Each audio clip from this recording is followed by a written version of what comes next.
Hey guys, स्वागत है आप सबका आपके अपने यूट्यूब चैनल विद्या एजुकेशन एकेडमी में। आज हम लोग 1857 की क्रांति को पढ़ेंगे और ये टॉपिक हमारा हिस्ट्री, मॉडर्न हिस्ट्री का है, सब जानते हैं। तो हिस्ट्री हम स्टोरी इस पूरी क्रांति को हम एक स्टोरी की तरह पढ़ेंगे। यार देखो, हिस्ट्री कितना भी हो ना, जितना हम स्टोरी की तरह पढ़ते हैं हमें उतना ही मज़ा आती है पढ़ने में।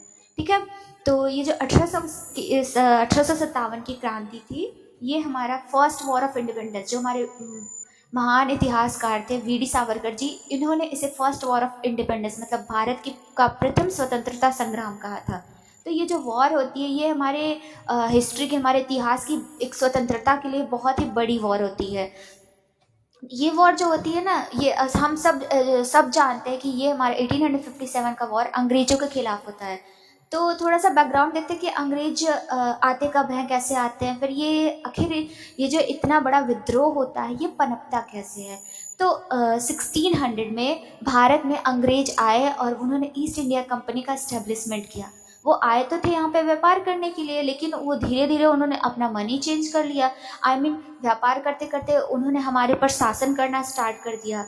तो 1600 में वो आए और हमारे यहाँ पे व्यापार करना शुरू कर दिए। उसके बाद टाइम आता है, धीरे धीरे ऐसे ही ऐसे 150 साल लगभग बीते, मतलब एक एग्जैक्ट बताया तो 157 साल लगभग बीत जाते हैं। तो 1757 में होता है प्लासी का युद्ध। प्लासी का युद्ध होता है ब्रिटिशर्स वर्सेस, मतलब East India Company versus Bengal nawab. तो ईस्ट इंडिया कंपनी की साइड से थे रॉबर्ट क्लाइव, और बंगाल के जो नवाब थे उस टाइम सिराजुद्दौला थे। इन दोनों के बीच में 1757 में मुर्शिदाबाद के दक्षिण में एक नदिया जिला है जहाँ पे एक प्लासी नामक स्थान पे ये युद्ध हुआ था। और इस युद्ध में जो हमारे अंग्रेज थे, वो ब्रिटिशर्स थे, वो बहुत ही, मतलब ईस्ट इंडिया कंपनी बहुत ही शान शौकत से जीत गया। यहीं से स्टार्ट होता उनका हमारे ऊपर राज। मतलब एक छोटे से पार्ट को कवर करते हैं, उन्होंने ये युद्ध जीता और इसके बाद रॉबर्ट क्लाइव ने बंगाल को अपने अंडर में कर लिया। मतलब वहाँ का जो शासन करते थे, जो शासन वगैरह था, वो रॉबर्ट क्लाइव के हाथ में आ गया। अब उन्होंने पहले तो एक एरिया को कवर किया, मतलब धीरे धीरे ऐसे एक्सपेंड हो गए ना, हम एक छोटी सी जीत से शुरू करते हैं और फाइनली हम जो है आगे बढ़ते रहते। तो बस यही हुआ यहाँ पर भी। तो 1757 में रॉबर्ट क्लाइव ने ये वॉर जीता और उसके बाद उन्होंने बंगाल पर शासन करना शुरू कर दिया। उसके बाद धीरे धीरे ये चीज़, मतलब उन्होंने शासन करना। यहाँ पे एक फैक्टर, मतलब जो मुझे जहाँ तक लगता है कि एक इम्पॉर्टेंट फैक्टर ये था कि जो ये विद्रोह का एक कारण था, जो हमारी शासन की नीति थी ये चेंज होने का भी कारण था। क्योंकि 1600 के पहले तक, 1600 नहीं, 1757 के पहले तक की जो हमारी यहाँ थी, जो हमारा इकोनॉमी था, जो हमारा शासन, जो अर्थव्यवस्था थी, वो एक समृद्ध और अधिशेष अर्थव्यवस्था थी। मतलब हम एक ग्रामीण, हमारी प्रकृति ग्रामीण थी, हम कृषि पे डिपेंडेंट थे, हम सिंपल सी एकदम साधारण सी लाइफ जीते थे। आज भी हम जानते हैं कि जो हम इंडिया में मोस्ट ऑफ लोग जो है एग्रीकल्चर पे डिपेंडेंट रहते हैं। तो ये हमें बोले तो एक विरासत में ये चीज़ हमें मिली है।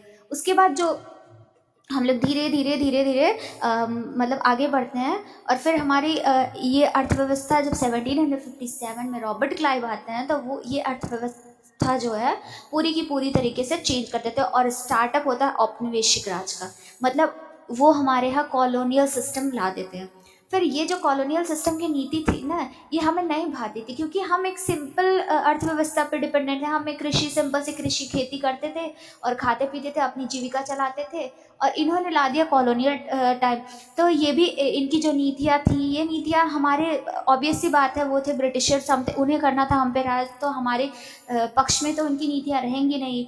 तो यही से स्टार्टअप होता है धीरे धीरे, मतलब 1757 से लेके 1857 के बीच का जो माहौल था वो बहुत शांतिपूर्ण नहीं था।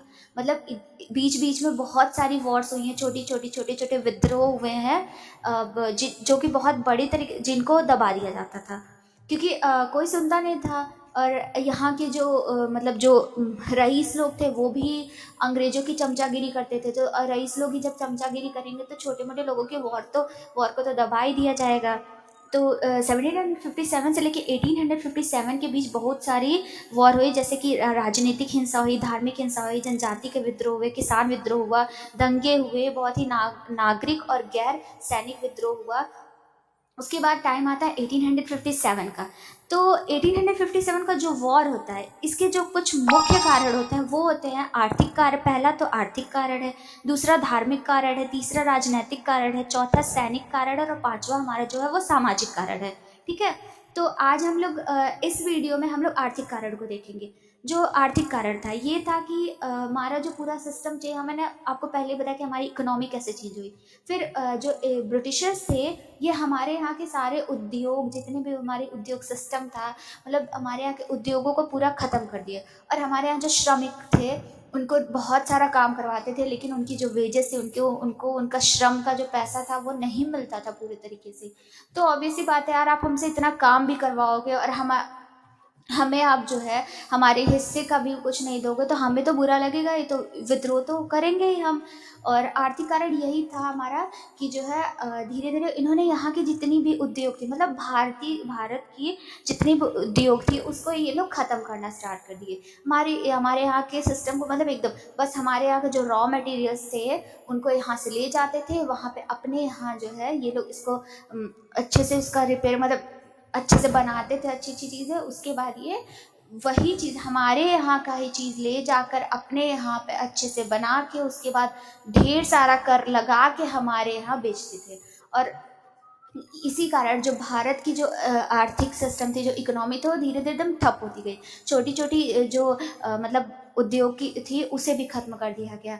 और सब जानते कि 1853 में जो है ट्रेन, मतलब रेलवे सिस्टम भी आ गया था। तो उसके बाद से क्या था कि जो ये अंग्रेज थे, ये धीरे धीरे गांव गांव तक पहुंचते गए।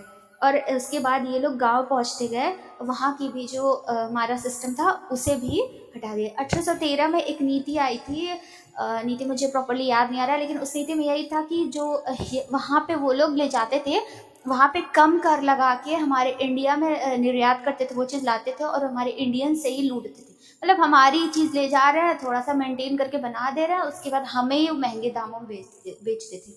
मतलब उन्होंने पूरा, उनका यही एक एम था कि हमारे यहाँ की पूरी इकोनॉमी एकदम ध्वस्त कर दिए थे। और ये पूरा का पूरा जो है एक इसीलिए कारण हो जाता था क्योंकि किसानों को भी उनकी हक का कुछ नहीं मिलता था। और धीरे धीरे यही एक कारण हो गया था कि लोग जो है इसके खिलाफ विद्रोह करना स्टार्ट कर दिए। उसके बाद हमारा सेकंड होता है धार्मिक कारण, जो हम पार्ट सेकंड में पढ़ेंगे। अगर आपको वीडियो अच्छी लगी हो तो हमारे चैनल को लाइक, सब्सक्राइब एंड शेयर करें। Thank you.